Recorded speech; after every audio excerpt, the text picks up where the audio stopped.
In a galaxy far beyond the reach of human telescopes, where stars shimmered like scattered diamonds against an endless velvet void, there existed a realm known as Luminara. This was no ordinary world. It pulsed with life and radiance, its landscapes painted in hues that defied earthly imagination. Rivers flowed with liquid light, forests whispered secrets through glowing leaves, and mountains stretched toward skies streaked with auroras that never faded. At the heart of this breathtaking universe stood the capital city of Solaran, a sprawling metropolis built from crystalline structures that refracted sunlight into dazzling rainbows. Ruling over this ethereal empire was Queen Lyria, whose presence alone could command awe even from the most stoic beings. She was not merely beautiful, she exuded an otherworldly elegance that transcended physical form. Her skin shimmered faintly, catching the light like moonlit water, while her eyes held galaxies within them, swirling constellations that seemed to hold ancient wisdom. Her voice carried the resonance of distant winds brushing across alien plains, soft yet commanding, capable of soothing or striking fear depending on her will. To gaze upon her was to feel both reverence and insignificance, for she embodied the very essence of Luminara's splendor. Yet, beneath her regal exterior lay a mystery few dared to speak of openly. No one remembered her name. Not truly. Oh, they called her Your Majesty, or Queen Lyria, but these titles felt hollow, placeholders for something deeper that slipped through memory like mist between fingers. It wasn't just humans who struggled, it was everyone. Even her closest advisors, council members, and handmaidens would falter when trying to recall it. They'd begin sentences confidently only to trail off, their minds blanking at the crucial moment. Some dismissed it as mere coincidence, others whispered of curses or divine intervention, but none dared confront her about it directly. After all, how does one ask a queen why her name vanishes from thought? Despite this peculiar phenomenon, Queen Lyria ruled with grace and fairness, earning loyalty not through fear but through genuine care for her people. Yet there lingered an unmistakable shadow behind her piercing gaze, a flicker of sadness, perhaps, or longing. It was as if she carried a weight too heavy for words, a burden tied intrinsically to the enigma of her forgotten identity. And so, life continued in Solaran, vibrant and thriving under her watchful eye, even as whispers of unease rippled quietly beneath the surface. Amidst the celestial grandeur of Luminara, Earth remained a distant curiosity, an uncharted speck among the cosmos.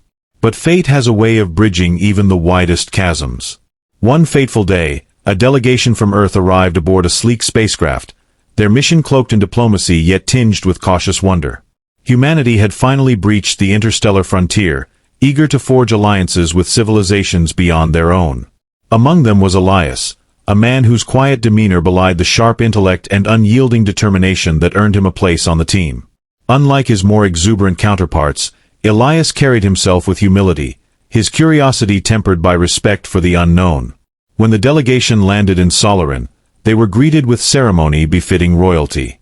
The air buzzed with anticipation as Queen Lyria descended the steps of her opulent palace, her presence commanding silence from the gathered crowd. Clad in flowing robes that shimmered like molten starlight, she moved with an ethereal grace that left the humans momentarily awestruck. As introductions began, each member of the delegation stepped forward, bowing respectfully before addressing her. Names were exchanged, pleasantries offered, and formalities observed. But when Elias's turn came, something shifted in the atmosphere. Standing before the queen, Elias hesitated, not out of fear, but because he felt an inexplicable pull, as though some unseen thread connected him to her. His eyes locked onto hers, and for a fleeting moment, time seemed to stand still. Then, without thinking, he spoke softly, his voice steady despite the weight of the moment. "Your name," he said almost reverently, "is Lyria." The reaction was instantaneous. Gasps rippled through the assembly, and the queen herself froze, her composure cracking for the first time in living memory. Her luminous eyes widened, reflecting a mixture of shock and something deeper, recognition? Pain? Longing? No one could say for sure. For a heartbeat, the entire court held its breath, unsure of what had just transpired. Elias, too, appeared startled by his own words. He hadn't planned to speak her name, nor did he understand how he knew it. It simply came to him, unbidden, as though it had been waiting patiently in the recesses of his mind. Around him, the delegation exchanged uneasy glances, their diplomatic training momentarily abandoned in the face of such an unprecedented event. Meanwhile, Queen Lyria stood frozen, her expression unreadable, as if grappling with emotions too complex to articulate. In that charged moment, the boundaries between worlds blurred, leaving everyone present acutely aware that something profound, and perhaps irreversible, had just unfolded. The room fell silent, save for the faint hum of energy coursing through the crystalline walls of the palace. Queen Lyria's gaze remained fixed on Elias, her usual poise shattered by the weight of his words. Her lips parted as if to speak, but no sound emerged. Instead, she took a single step forward, closing the distance between them until they stood mere feet apart. The air around them grew heavier, charged with an unspoken tension that neither could ignore. Elias shifted uncomfortably under her scrutiny, unsure whether to apologize, explain, or simply remain silent. Finally, the queen broke the spell, her voice low and trembling. "How?" she began, her tone a mix of disbelief and something akin to hope. "No one remembers my name. No one dares to say it. How is it that you—" She trailed off, unable to finish the question. Her hands clenched into fists at her sides, betraying the turmoil beneath her regal exterior. Around them, the courtiers exchanged nervous glances, their murmurs rising like a distant tide. Some whispered of prophecy, others of forbidden knowledge, but all watched intently, captivated by the unfolding drama. Elias swallowed hard, feeling the weight of countless eyes upon him. "I don't know," he admitted, his voice steadier than he expected. "It just came to me. I didn't mean to say it. It was like I already knew." His words hung in the air, raw and unfiltered, as he searched her face for any sign of understanding. Lyria's expression softened, though the intensity in her eyes remained undiminished. She reached out hesitantly, her fingers brushing against his arm as if testing whether he was real. "You carry something within you," she murmured, more to herself than to him. "Something old. Something familiar." Her touch sent a shiver down his spine, not unpleasant but profoundly unsettling, as though she were awakening memories buried deep within him. Before either could say more, a sudden commotion erupted at the edges of the gathering. A group of royal guards stepped forward, their weapons drawn but not yet aimed, their faces masks of suspicion. "Your Majesty!" one of them barked, his voice cutting through the tension. "This human cannot be trusted. He knows what no one else does. He must have some connection to the curse." "Curse?" Elias echoed, his brow furrowing. "What are you talking about?" But Lyria raised a hand, silencing both the guards and Elias. Her authority returned in full force, though her earlier vulnerability lingered beneath the surface. "Enough," she commanded, her voice firm yet tinged with weariness. "He has done nothing wrong. Stand down." The guards hesitated but obeyed, retreating reluctantly. Still, their distrust lingered palpably, infecting the atmosphere like a slow-spreading fog.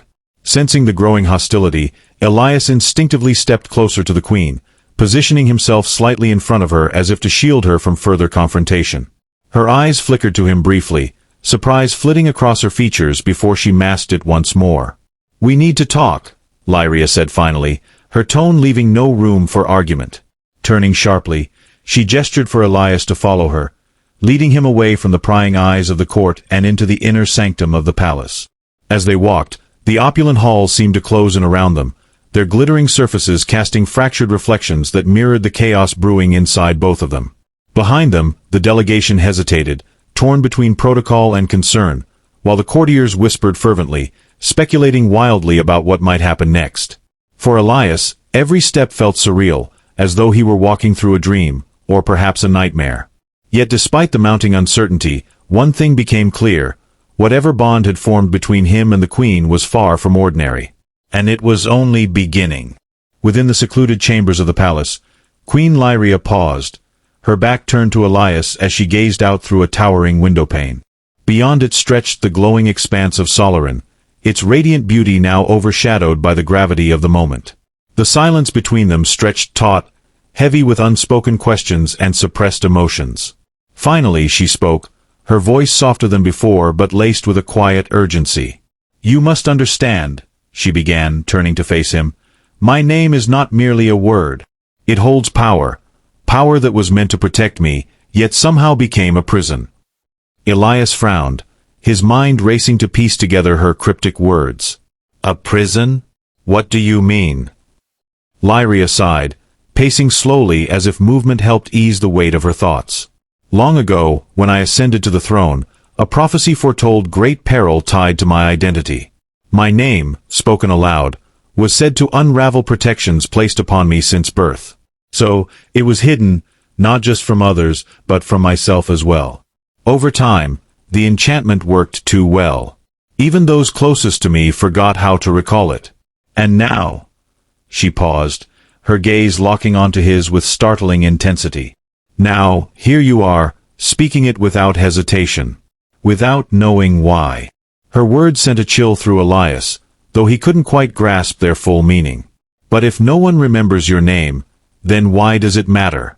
Why does it feel like saying it changes everything? She hesitated, her luminous eyes clouding with emotion. Because names hold truth, Elias. They anchor us to who we are. Without mine, I am incomplete, a ruler stripped of her essence. For centuries, I've accepted this burden, believing it necessary for the safety of my people. But your arrival challenges everything I thought I knew. Her voice cracked slightly, betraying the fragility beneath her regal facade. You see me differently. You saw past the veil. Elias shook his head, struggling to process what she was telling him. I didn't choose to see anything. I just knew. Like it was already part of me. He paused, searching her face. Do you think this has something to do with Earth? With humanity? Lyria's expression darkened, her hands gripping the edge of a nearby table as if bracing herself. Perhaps. Or perhaps it is something older, something tied to the origins of both our worlds. There are legends of a shared ancestry, long buried beneath layers of myth and time. If true, then your ability to remember my name may be more than coincidence. It could be destiny. Her words hung in the air, resonating deeply within him. Destiny. The idea felt overwhelming, almost impossible to accept. Yet, standing there amidst the shimmering opulence of her palace, surrounded by mysteries that defied logic, Elias found himself questioning everything he had ever believed about his own existence. Was he merely a diplomat representing humanity, or was he something more? Something chosen? Before he could respond, the chamber door burst open, interrupting their conversation. A frantic advisor rushed in, his face pale with alarm. Your Majesty, he exclaimed, bowing hastily. There's trouble in the outer districts. Reports of unrest. People are demanding answers about the human delegation. Rumors are spreading faster than we can contain them. Lyria straightened, her composure snapping back into place like armor. Attend to it, she ordered sharply, dismissing the advisor with a wave of her hand. Once he departed, she turned back to Elias, her expression grim. Time is running short. Whatever connection binds us must be understood quickly, for the sake of both our worlds. As the weight of her words settled over him, Elias realized that their meeting was no accident.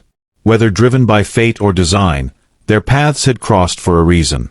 And as much as he wanted to deny it, he sensed that the answers they sought would require sacrifices neither of them could yet imagine. News of the incident spread like wildfire through Solaran, igniting a storm of speculation and unrest. Courtiers whispered behind closed doors, their voices tinged with both awe and suspicion.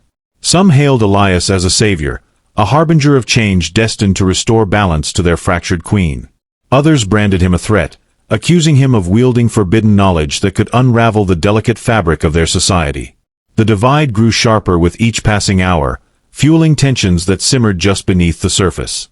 Among the dissenters, a faction led by Commander Valen rose to prominence. A decorated military officer with a reputation for unwavering loyalty, Valen viewed Elias's presence as an affront to Luminara's sovereignty. We cannot allow an outsider to meddle in matters that concern our queen, he declared during an impromptu assembly in the Grand Hall. His voice boomed across the chamber, rallying supporters who nodded fervently. This human carries secrets we do not understand. Secrets that endanger us all. Valen's words struck a chord with many, particularly those who feared the unknown implications of Elias's connection to Queen Lyria. Protesters gathered outside the palace gates, their chants echoing through the crystalline streets. "Protect our queen," they shouted, holding banners emblazoned with symbols of unity and defiance. Their fervor bordered on hysteria, driven by a potent mix of fear and devotion. Meanwhile, within the palace walls, Queen Lyria faced mounting pressure from her council. Advisors begged her to distance herself from Elias, warning that public perception was spiraling out of control. "Your Majesty," pleaded Chancellor Miran, her usually composed demeanor fraying at the edges, "the people see him as a disruption to your reign. If you continue to associate with him openly, you risk losing their trust." Lyria listened silently, her expression unreadable. When Miran finished, she responded with quiet resolve. "My decisions are guided by what is best for Luminara, not by fear or panic. Elias holds answers we cannot afford to ignore." Her words silenced the room, though the tension remained thick enough to cut with a blade. Elias, too, bore the brunt of the growing animosity. Guards assigned to monitor him followed his every move, their distrust evident in their rigid postures and narrowed eyes. Servants avoided meeting his gaze, scurrying past him as if afraid contamination might seep from his presence. Yet amid the hostility, small pockets of support began to emerge. A young scholar named Kale approached him cautiously one evening, clutching a stack of ancient texts. "I believe you," Kale whispered, glancing over his shoulder to ensure no one overheard. "The myths speak of a bridge between worlds, a link forged by forgotten bonds. Perhaps you are that bridge." Though grateful for Kale's faith, Elias couldn't shake the gnawing sense of isolation creeping into his thoughts.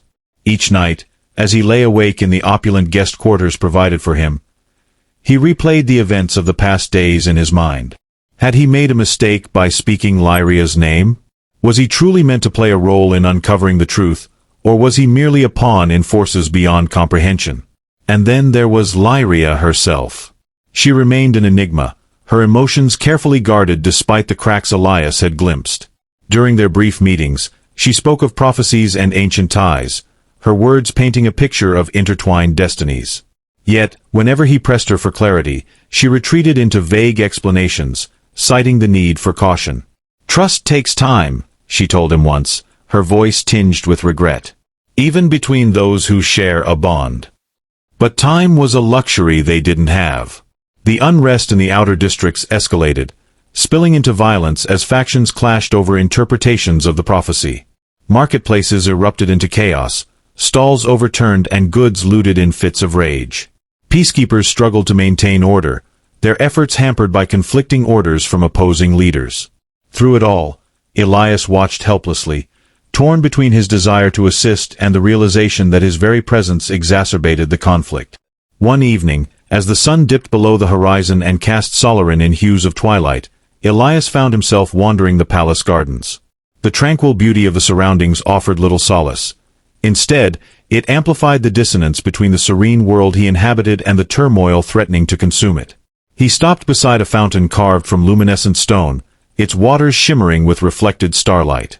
As he stared into the cascading flow, a memory stirred within him, fragmented and fleeting, yet vivid enough to make his breath catch. He saw two figures standing beneath twin moons, their forms bathed in silver light. One was unmistakably Lyria, her ethereal presence unchanged by time. The other was someone like him. Human. Together, they clasped hands, their voices blending in a chant that resonated with cosmic power. Before Elias could grasp the significance of the vision, it dissolved, leaving him shaken and breathless. Moments later, footsteps approached. Turning, he saw Lyria emerging from the shadows, her expression unreadable. "You felt it too," she said softly, confirming what he already suspected. "The echoes of another life." Elias nodded, his pulse quickening. "Who were we?" he asked, his voice barely above a whisper. "What happened to us?" Lyria hesitated, her gaze drifting to the horizon. "That is what we must discover," she replied, "before it's too late." Unbeknownst to Elias and Queen Lyria, the roots of the unrest ran far deeper than mere superstition or fear of the unknown. Hidden in the labyrinthine archives of Solarin's great library, Dusty scrolls and forgotten manuscripts hinted at a darker truth, one that had been deliberately buried by those who sought to maintain control over Luminara's destiny. These ancient texts spoke not only of a shared ancestry between humanity and the luminous beings of Luminara, but also of a cataclysmic event that had sundered their worlds millennia ago. According to legend, this schism was triggered by betrayal, a pact broken, a promise unfulfilled, that left both races fractured and adrift in separate corners of the galaxy. Kale, the young scholar who had shown faith in Elias, became increasingly obsessed with piecing together these fragments of history.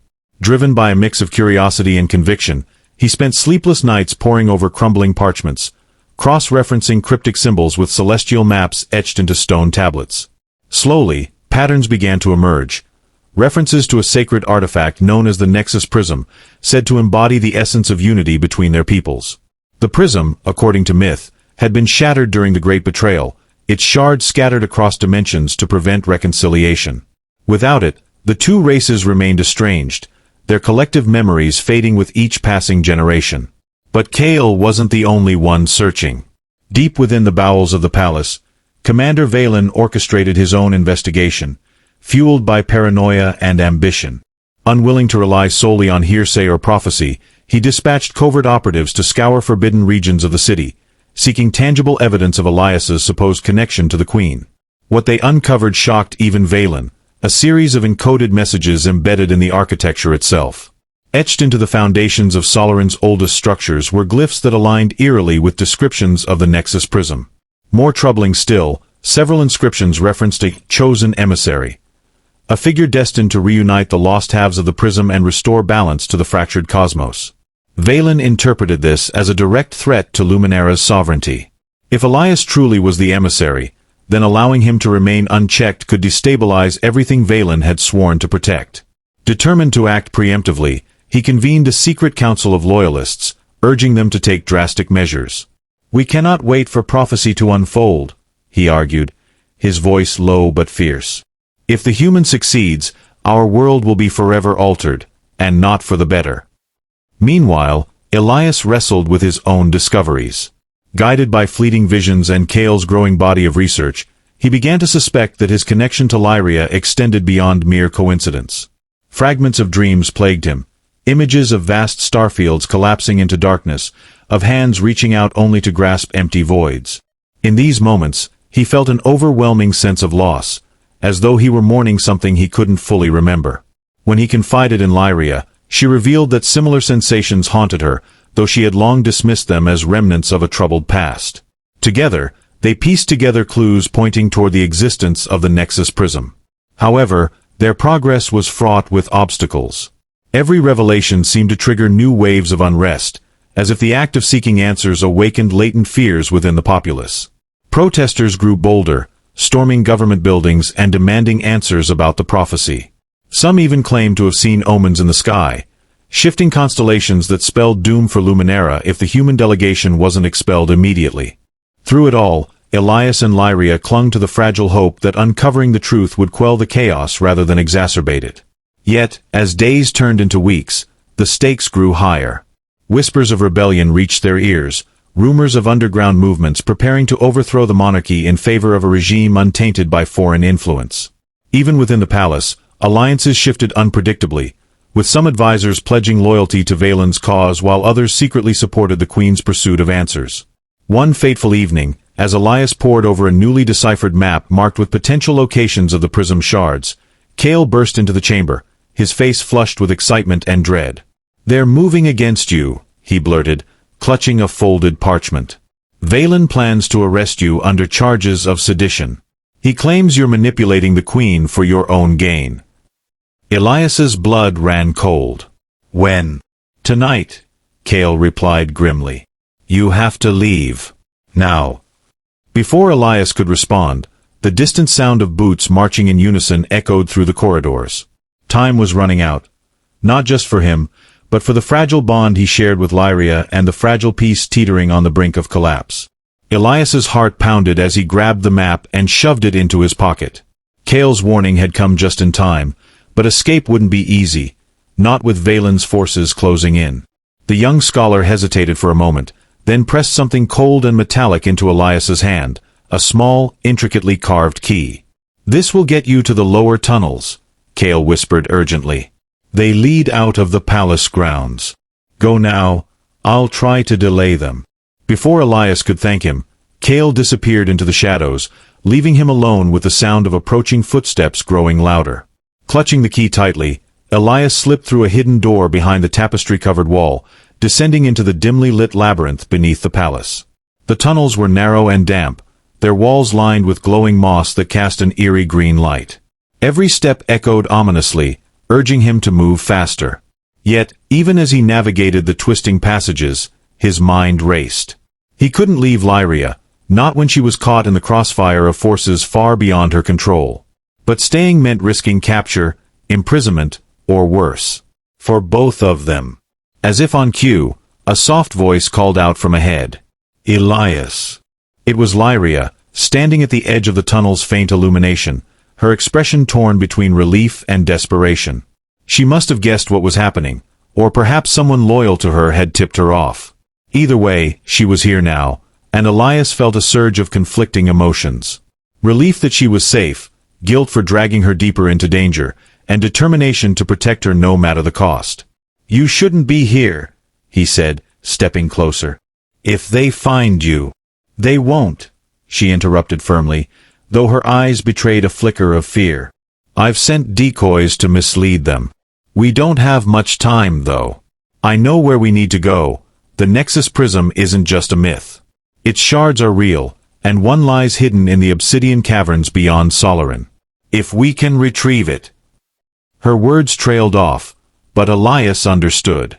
Reuniting the shards might not only restore balance between their worlds, but also unravel the mystery of their shared past. It was a gamble, one that could either save them all or doom everything they held dear. Still, there was no turning back now.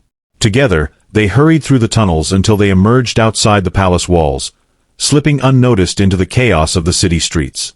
Protesters still filled the squares, their chants rising like storm clouds overhead. Amidst the confusion, Elias and Lyria moved swiftly, keeping to the shadows as they made their way toward the outskirts of Solarin. Behind them, shouts erupted. Guards had discovered their escape, but the crowd provided enough cover for them to stay ahead. The journey to the obsidian caverns tested every ounce of their resolve. The terrain grew harsher with each passing mile, jagged cliffs giving way to desolate plains where winds howled like mournful spirits. Along the way, fragments of memories continued to surface, flashes of another life, another time. Elias saw glimpses of battles fought under alien skies, of promises made beneath twin moons. Lyria, too, seemed haunted by these visions, her steps faltering occasionally as if burdened by ghosts only she could see. Finally, after what felt like days, they reached the caverns, a sprawling network of blackened stone illuminated by veins of crystalline energy pulsing faintly within the rock. At its heart lay a pedestal carved from obsidian, upon which rested a single shard of the Nexus Prism. It shimmered with an otherworldly glow, radiating warmth even from a distance. But as they approached, a figure stepped out from the shadows. Commander Valen, flanked by armed guards, blocked their path. His face was grim, his eyes blazing with conviction. "You've gone too far," he declared, leveling his weapon at Elias. "Whatever you think this artifact will do, it won't bring peace, it will destroy us." Lyria stepped forward, her voice steady despite the tension crackling in the air. "You're wrong, Valen. This isn't about destruction, it's about healing. About remembering who we are and why our worlds were once connected." Valen hesitated, his grip tightening on his weapon. For a moment, it seemed as though doubt flickered across his features, but then his resolve hardened once more. "I can't take that risk," he said, his tone final. "Stand aside, Your Majesty, or I will remove you myself." Time seemed to freeze as the standoff unfolded. Elias glanced at Lyria, silently asking if she trusted him enough to follow his lead. Without hesitation, she nodded, placing her faith in him completely. Drawing a deep breath, Elias raised his hand slowly, showing he meant no immediate harm. "You're right about one thing, Commander," he said evenly. "We are taking a risk. But sometimes, risks are necessary to break cycles of fear and division. Let us prove it to you." For a heartbeat, silence reigned. Then, unexpectedly, Valen lowered his weapon slightly, his jaw clenched as though wrestling with some internal conflict. Before he could decide, however, the ground beneath them trembled violently. A deep rumble echoed through the caverns, and cracks began spreading across the ceiling, raining shards of crystal onto the floor. "The prism!" Lyria gasped, rushing toward the pedestal. "It senses us, it's reacting." Without another word, Elias joined her, reaching the pedestal just as the tremors intensified. Together, they grasped the shard, its energy surging through them like liquid fire. Memories flooded their minds, not fragments this time, but entire lifetimes unfolding in vivid detail. They saw themselves as ancient counterparts, united by love and purpose, working together to safeguard the bond between their peoples. And they saw the betrayal that shattered it, the fear and mistrust that tore their worlds apart. When the vision subsided, the cavern fell silent, the trembling ceasing as abruptly as it had begun. In their hands, the shard glowed brighter than ever, its light spilling outward to illuminate the darkened chamber. Valen and his guards stared in awe, their weapons forgotten. "It's true," Lyria murmured, tears streaming down her face. "We were meant to find this, to heal what was broken."